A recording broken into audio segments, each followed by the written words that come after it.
Hello friends, welcome to my smart classes. इस video में हम लोग जो है आधुनिक भारतीय इतिहास के अंतर्गत जो है सांस्कृतिक, धार्मिक और सामाजिक सुधार के बारे में जो है पढ़ेंगे।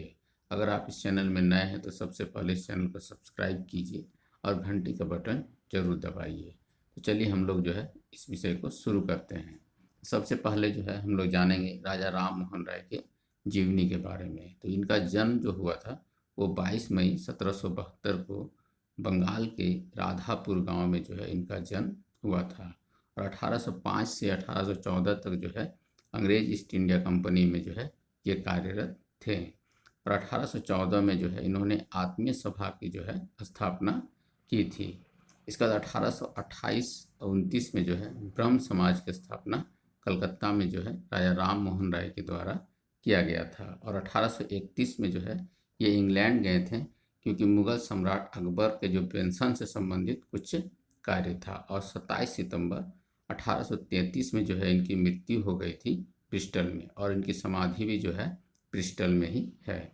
यह है राजा राम मोहन राय का जीवनी। अब हम लोग जानते हैं कि राजा राम मोहन राय को जो है कौन कौन से उपाधियों से नवाजा गया है। तो ये जो है सुभाष चंद्र बोस के द्वारा जो है इन्हें युगदूत कहा गया। अकबर द्वितीय के द्वारा जो है इन्हें राजा की उपाधि दी गई। विलियम मोनियर विलियम के द्वारा जो है इनके बारे में कहा गया कि तुलनात्मक धर्मशास्त्र के प्रथम अन्वेषक के रूप में जो है राजा राम मोहन राय को कहा गया।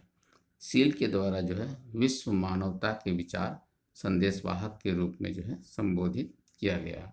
इसके बाद रविंद्रनाथ टैगोर ने जो है राम मोहन राय के बारे में कहा कि भारत में आधुनिक युग का सूत्रपात किया था राजा राम मोहन राय के द्वारा। तो ये जो है कुछ महत्वपूर्ण उपाधियां हैं जो कि राजा राम मोहन राय के बारे में है। तो सबसे महत्वपूर्ण जो है वो है सुभाष चंद्र बोस के द्वारा जो है इन्हें युगदूत कहा गया था, और अकबर द्वितीय के द्वारा जो है इन्हें राजा की उपाधि दी गई। इसके अलावा भी जो है और भी बहुत सारी उपाधियां हैं, जैसे इन्हें जो है भारतीय राष्ट्रवाद के जनक के रूप में भी जाना जाता है। साथ ही साथ जो है भारतीय पुनर्जागरण का पिता भी जो है राजा राम मोहन राय को ही कहा जाता है। इसमें से ये तीन चार जो है बहुत ही महत्वपूर्ण है। एक है कि भारतीय राष्ट्रवाद के जनक, भारतीय पुनर्जागरण के पिता, और युगदूत और राजा। ये उपाधियां जो है किनके द्वारा दिया गया था ये भी याद रखना है। खास करके ये दो और इधर के दो, ये बहुत ही महत्वपूर्ण है। 1829 में जो है सती प्रथा कानून बनाने में जो है विलियम बेंटिक को जो है राजा राम मोहन राय ने बहुत मदद किया था।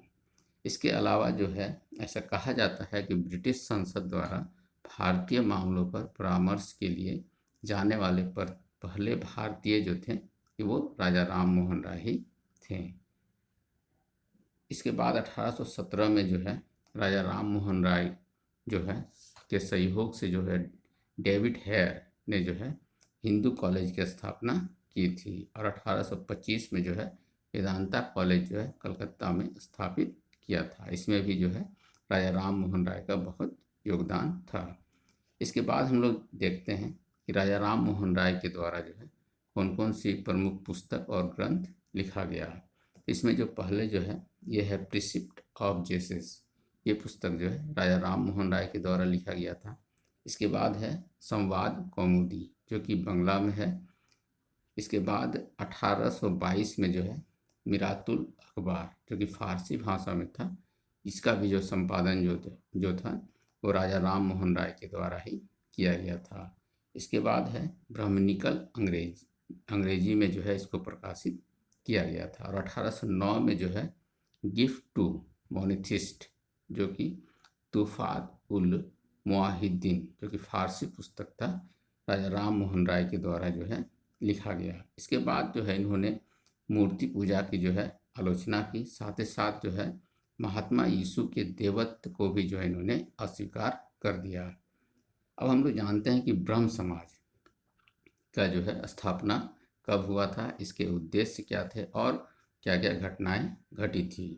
तो ब्रह्म समाज का स्थापना जो है 20 अगस्त 1828 को जो है कलकत्ता में किया गया था। और इसका उद्देश्य क्या था कि उस समय जो है भारतीय समाज में बहुत सारी कुरीतियाँ थी, जैसे कि सती प्रथा, बाल विवाह, बहु विवाह और जाति प्रथा, पर्दा प्रथा, इसका जो है इन्होंने विरोध किया था। इसके अलावा जो है स्त्री शिक्षा, अंतर्जातीय विवाह और विधवा विवाह का जो है समर्थन ब्रह्म समाज के द्वारा किया गया। देवेंद्र नाथ टैगोर, इन्होंने जो है तत्वबोधिनी सभा की स्थापना की थी और एक पत्रिका भी जो है उसी नाम से था, तत्वबोधिनी पत्रिका। देवेंद्र नाथ टैगोर जो है 1842 में जो है ब्रह्म समाज में सम्मिलित होते हैं और देवेंद्र नाथ टैगोर ने ही जो है केशव चंद्र सेन को जो है आचार्य नियुक्त किया था 1862 में ब्रह्म समाज का। और केशव चंद्र सेन के द्वारा जो है जवान बंगाल नामक जो है एक प्रमुख लेख जो है लिखा गया था। इसके अलावा जो है 1861 ईस्वी में यूपी अकाल पीड़ित के लिए जो है सहायता कोष का गठन भी जो है केशव चंद्र सेन के द्वारा ही किया गया था। साथ ही साथ एक पत्रिका भी आरंभ किया गया था भारत दर्पण नाम से। इसके बाद एक और पत्रिका है हिंदू देश प्रेमी, ये जो है हिरेश मुखर्जी और क्रिस्टोफर दास के द्वारा संपादित किया गया था। और भी जो है केशव चंद्र सेन के द्वारा जो है 1862 में जो है एक बहुत महत्वपूर्ण भाषण दिया गया था, मानव जीवन का भाग्य। इस पर जो है इन्होंने बहुत महत्वपूर्ण भाषण था इनका। 1863 में वाम बोधनी पत्रिका, जो कि स्त्री आवश्यकता पर बल देता था, इस पर जो है केशव चंद्र सेन के द्वारा ही लिखा गया था। इसके अलावा संगत सभा का भी निर्माण किया गया था। ये सब जो है केशव चंद्र सेन के द्वारा ही किया गया था। और 1864 में जो है मद्रास गए थे और 1867 ईस्वी में जो है मद्रास में जो है केशव चंद्र सेन के नेतृत्व में ही जो है प्रार्थना समाज का जो है स्थापना वहाँ पर हुआ था। कहाँ? मद्रास में। 1865 तक जो है ब्रह्म समाज की बंगाल में 54 शाखाएं थी। 1870 में जो है भारत सुधार समाज की स्थापना जो है केशव चंद्र सेन के द्वारा किया गया था। इतना कुछ केशव चंद्र सेन के द्वारा किया गया, लेकिन क्या हुआ कि देवेंद्र नाथ टैगोर ने जो है ब्रह्म समाज के एकमात्र ट्रस्टी के रूप में जो है 1865 में केशव चंद्र सेन को जो है आचार्य के पद से निकाल दिया।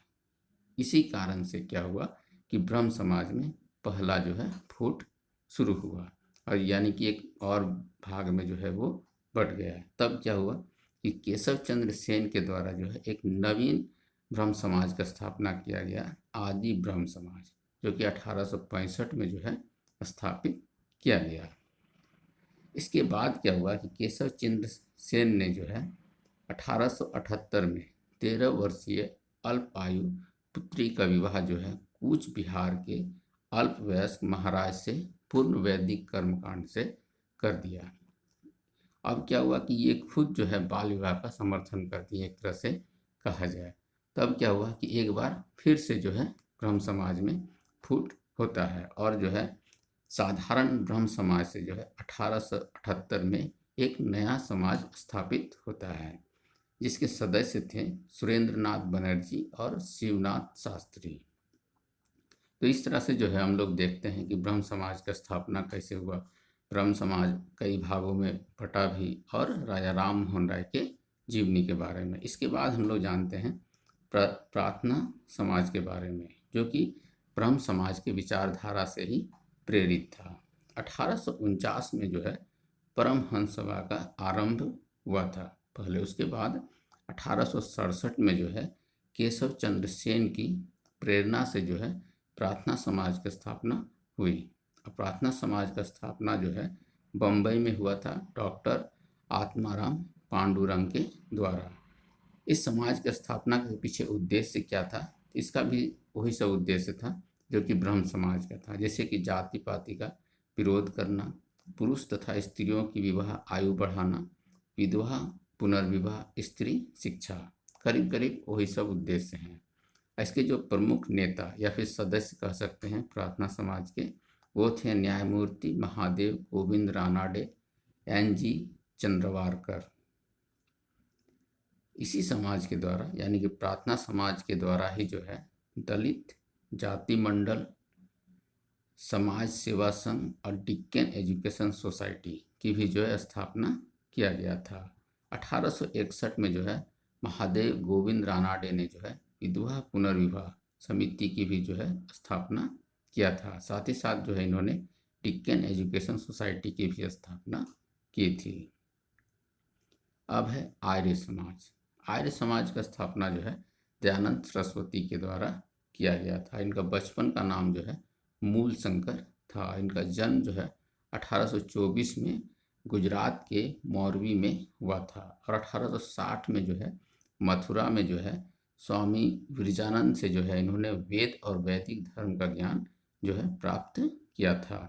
1863 में जो है झूठे धर्मों का खंडन करने के लिए जो है पाखंड खंडनी पताका भी जो है स्वामी दयानंद सरस्वती के द्वारा जो है लहराया गया था। अब जानते हैं कि आर्य समाज की स्थापना कब हुई थी। तो आर्य समाज की स्थापना जो है 1875 ईस्वी में जो है बॉम्बे में किया गया था। इसका उद्देश्य क्या था कि प्राचीन वैदिक धर्म की शुद्ध रूप से पुनः स्थापना करना, हिंदू समाज में आई कुरीतियों को समाप्त करना, ये जो है आर्य समाज का उद्देश्य था। 1877 में जो है आर्य समाज का जो मुख्यालय कहा जाए वो लाहौर में स्थापित किया गया था। देखिए यहाँ पर याद रखिए कि 1875 में जो है आर्य समाज की स्थापना बॉम्बे में हुई थी, लेकिन बाद में 1877 में इसका मुख्यालय जो है लाहौर में बनाया गया था। इसके बाद है दयानंद सरस्वती ने जो है वेदों की ओर लौटो का भी नारा दिया था, यानी कि बैक टू वेदाज। इसके बाद है कि सत्यार्थ प्रकाश नामक ग्रंथ भी जो है 1874 में इन्होंने लिखा था। फिर शुद्धि आंदोलन इन्हीं के द्वारा चलाया गया था। वेदों को सत्य ज्ञान का एकमात्र सहारा भी जो है इनके द्वारा बताया गया। कर्णात्मक एकत्ववाद को नहीं अपितु नियति को भी अस्वीकार कर दिया था इन्होंने। इसके बाद है एकेश्वरवाद का समर्थन जो है इनके द्वारा किया गया। केशव चंद्र सेन, महर्षि देवेंद्र नाथ ठाकुर और रामकृष्ण परमहंस से जो है इनकी भेंट हुई थी दयानंद सरस्वती का। इसके बाद जो है स्वदेशी का भी जो है इन्होंने महत्व बताया था। इनका एक बहुत महत्वपूर्ण कथन है कि बुरे से बुरा देसी राज्य अच्छे से अच्छे विदेशी राज्य से भी अच्छा है। वैलेंटाइन सिरोल ने जो है भारतीय अशांति का जनक जो है आर्य समाज को, या सरस्वती दयानंद सरस्वती को इन्होंने जो है वैलेंटाइन सिरोल ने कहा था भारतीय अशांति का जनक। 1877 में जो है आर्य समाज के सिद्धांत तथा नियमों को संपादित किया गया। ये कहाँ संपादित किया गया? लाहौर में। जैसे कि कहे थे कि लाहौर में जो है इसका एक मुख्यालय भी खोला गया था। इसके बाद 1883 में जो है इनकी मृत्यु हो गई। 1886 में दयानंद एंग्लो वैदिक संस्था, जो कि DAV के नाम से जाना जाता है जिसे, इसकी स्थापना हुई थी।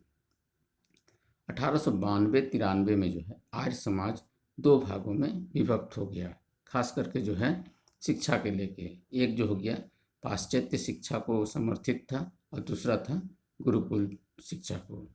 1902 में जो है हरिद्वार गुरुकुल की जो है स्थापना हुई थी।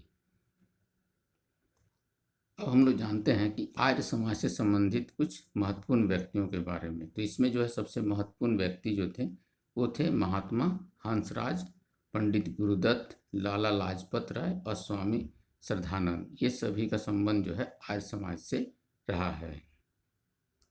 अब है रामकृष्ण मिशन। तो सबसे पहले हम लोग जानते हैं कि स्वामी रामकृष्ण परमहंस का जो है जीवनी कैसा रहा। तो इनका जन्म जो है 1834 में जो है हुगली जिला में हुआ था। इनका बचपन का नाम जो है गदाधर चटर्जी था। और ये जो थे कलकत्ता में जो है दक्षिणेश्वर काली के जो है पुजारी थे। वहाँ कलकत्ता के निकट जो है दक्षिणेश्वर काली मंदिर है, वहाँ पर जो है ये पुजारी थे। और इनके शिष्य जो है विश्व प्रसिद्ध शिष्य जो है स्वामी विवेकानंद थे। और इनका देहांत जो है 1886 ईस्वी में हुआ था। अब हम जानते हैं कि स्वामी विवेकानंद के बारे में। इनका मूल नाम जो था वो था देवेंद्र नाथ दत्त और इनका जन्म जो है 1862 ईस्वी में कलकत्ता में हुआ था। और इन्हें जो है नवीन हिंदू धर्म का प्रचारक भी कहा जाता है। प्रचारक कहिए या फिर प्रवर्तक। 1893 ईस्वी में जो है शिकागो में धर्म की संसद में इन्होंने जो है भाग लिया था। रामकृष्ण के सिद्धांत के प्रचार के लिए जो है बेलूर में एक मठ की स्थापना 1899 में किया था। इनके द्वारा जो है किया गया था। दोबारा जो है ये अमेरिका भी जो है उसी समय गए थे 1899 में। इसके बाद 1897 में रामकिशन मिशन की जो है स्थापना किया गया। इनका देहांत जो है 1902 ईस्वी में हुआ था। सुभाष चंद्र बोस ने कहा था कि जहाँ तक बंगाल का संबंध है, हम विवेकानंद को आधुनिक राष्ट्रीय आंदोलन का आध्यात्मिक पिता कह सकते हैं। ये बहुत ही महत्वपूर्ण कथन था। इसके बाद है थियोसॉफिकल सोसाइटी या फिर थियोसॉफिकल सभा भी कहा जाता है। इसकी स्थापना जो है 1875 में अमेरिका में हुआ था। इसमें जो है मैडम HP ब्लास्टकी एक जर्मन रूसी महिला थी के द्वारा जो है इसका स्थापना किया गया था। साथ ही साथ जो है कर्नल MS ओलकॉट, ये 2 व्यक्ति थे जिन्होंने थियोसॉफिकल सभा की जो है स्थापना किया था। 1882 में जो है सोसाइटी का मुख्यालय जो है कार्यालय जो था वो अडायार मद्रास में खोला गया। और थियोसॉफिकल सोसाइटी जो था, ये लोग जो थे पुनर्जन्म तथा कर्म में विश्वास करते थे और सांख्य तथा उपनिषदों का दर्शन के द्वारा जो है प्रेरणा प्राप्त करते थे। कर्नल अलकॉट के बाद जो है एनी बेसेंट 1857 में जो है यहाँ पर 1897 है की अध्यक्ष बनी। 1882 में जो है थियोसॉफिकल सोसाइटी के संपर्क में आई थी ये। 1891 में जो है मैडम ब्लास्टकी की मृत्यु के बाद जो है ये आपके एनी बेसेंट जो है भारत आई थी। भारत में एनी बेसेंट की देख रेख में हिंदू पुनर्जागरण का आंदोलन ये जो है थियोसॉफिकल सोसाइटी बन गया था। और 1898 में जो है सेंट्रल हिंदू कॉलेज की जो है एनी बेसेंट के द्वारा जो था नींव रखा गया था, जो कि बाद में आगे चलकर 1916 में जो है BHU यानी कि बनारस हिंदू विश्वविद्यालय के रूप में स्थापित हुआ। तो ये थे कुछ प्रमुख सामाजिक आंदोलन। इसके बाद के सीरीज में इसको आगे बढ़ाएंगे और हम लोग जानेंगे कि और भी जो है सामाजिक सुधार किस क्षेत्र में हुआ था। ये वीडियो आपको जैसा भी लगा है लाइक और डिसलाइक करके बताइए। साथ ही साथ जो है कमेंट भी कीजिए, जिससे पता चले कि ये वीडियो जो है आपको कैसा लगा। धन्यवाद।